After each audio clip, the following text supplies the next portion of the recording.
Hello tout le monde, j'espère que vous allez bien. On se retrouve aujourd'hui pour une nouvelle recette. Il s'agit de la recette de la pizza façon montagnard.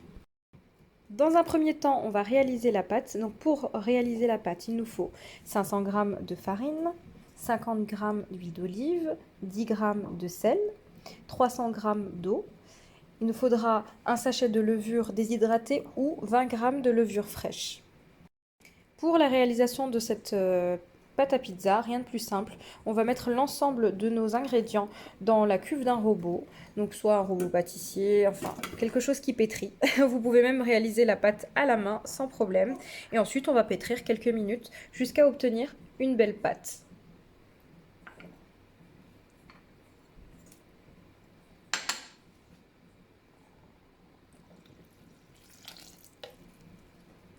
Voilà, il ne me reste plus qu'à rajouter ma levure. Une fois donc l'ensemble des ingrédients dans la cuve du robot, on va pétrir pendant 3 minutes. C'est parti. Pâte réalisée, ce qu'on obtient. Donc là, je vais la disposer dans un saladier, la couvrir et la laisser reposer 1 heure. Après 1 heure de pause, je vous montre ma pâte qui a bien levé. Donc là, je la dégaze et je la débarrasse sur un plan de travail fariné.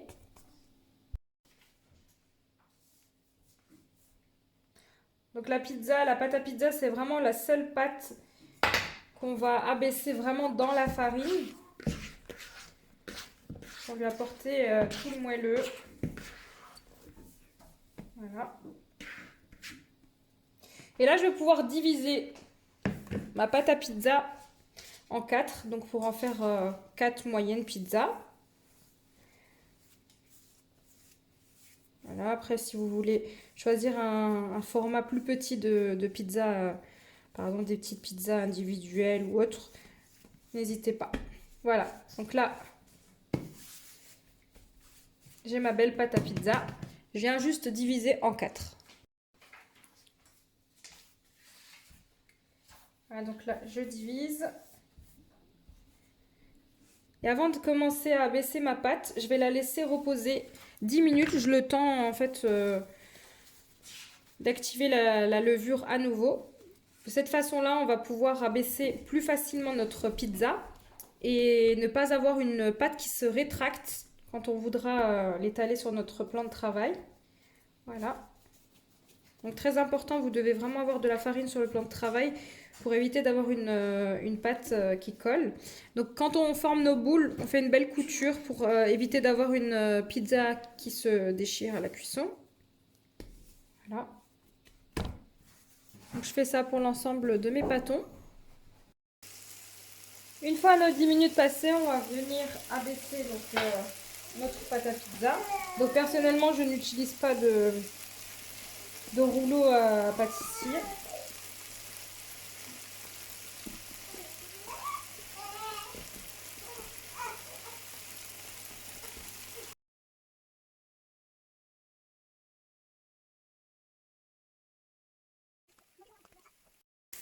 Voilà, donc là j'ai abaissé ma pâte, il me reste plus qu'à la déposer sur une plaque allant au four afin de la garnir de ce qu'on souhaite dans cette pizza montagnarde. Ici j'ai des lardinettes d'Inde que j'ai fait revenir sans matière grasse dans une poêle afin de retirer l'eau contenue.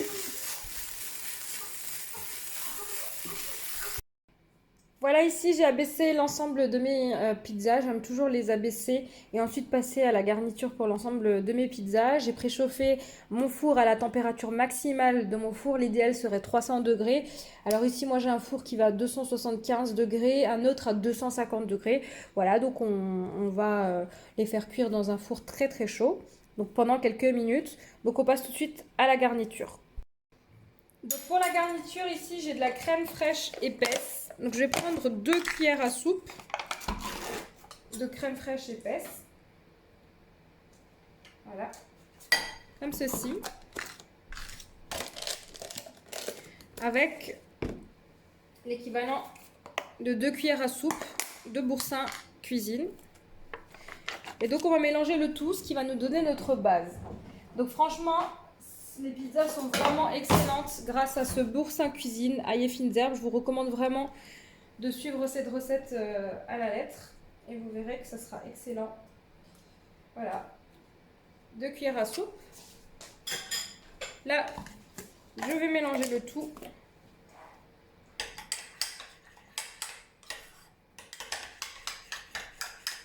Donc inutile de rajouter un assaisonnement. Hein. Voilà. Donc c'est ultra simple, on n'a pas besoin de faire cuire de sauce tomate ni rien. Et donc là, on va pouvoir mettre notre crème directement sur notre pâte. Voilà pour la garniture. Donc ici, je vous montre, j'ai des pommes de terre que j'ai fait cuire. Voilà, donc des pommes de terre, des rondelles de pommes de terre cuites.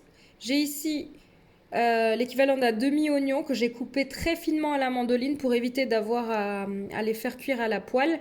Si jamais vous n'avez pas de mandoline, je vous conseillerais quand même de faire revenir un petit peu vos oignons afin qu'ils soient parfaitement cuits sur votre pizza. Ici, j'ai du fromage à raclette que j'ai coupé en tranches pour les mettre sur ma pizza. Vous pouvez remplacer par du reblochon ou bien ne pas en mettre du tout.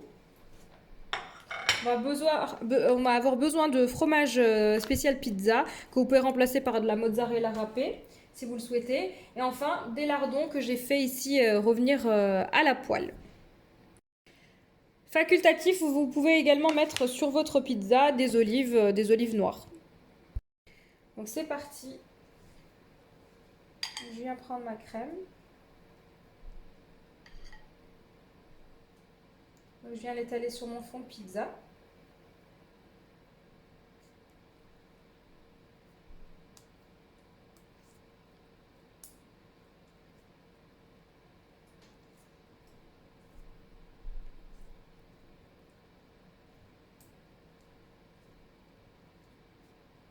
Ensuite, étape numéro 2.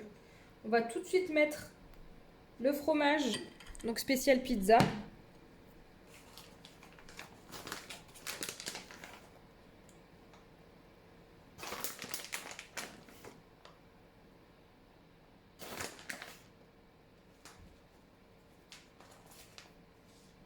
Je viens mettre la quantité souhaitée de rondelles de pommes de terre.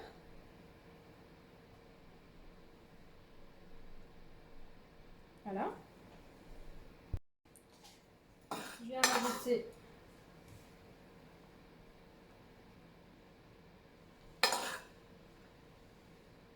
des lardons.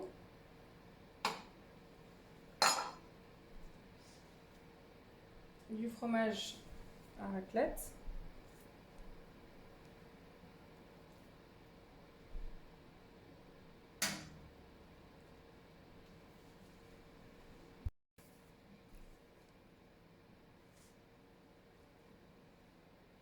Mes oignons.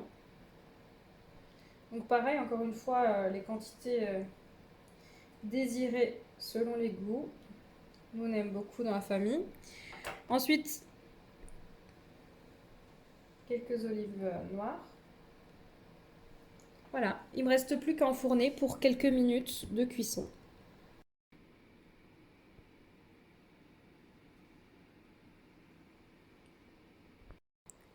Voilà ma pizza, tout droit sortie du four. Et voici, cette vidéo arrive à sa fin, donc j'espère que vous avez aimé cette vidéo. N'hésitez pas à me laisser un commentaire. Et comme d'habitude, je vous dis à très vite.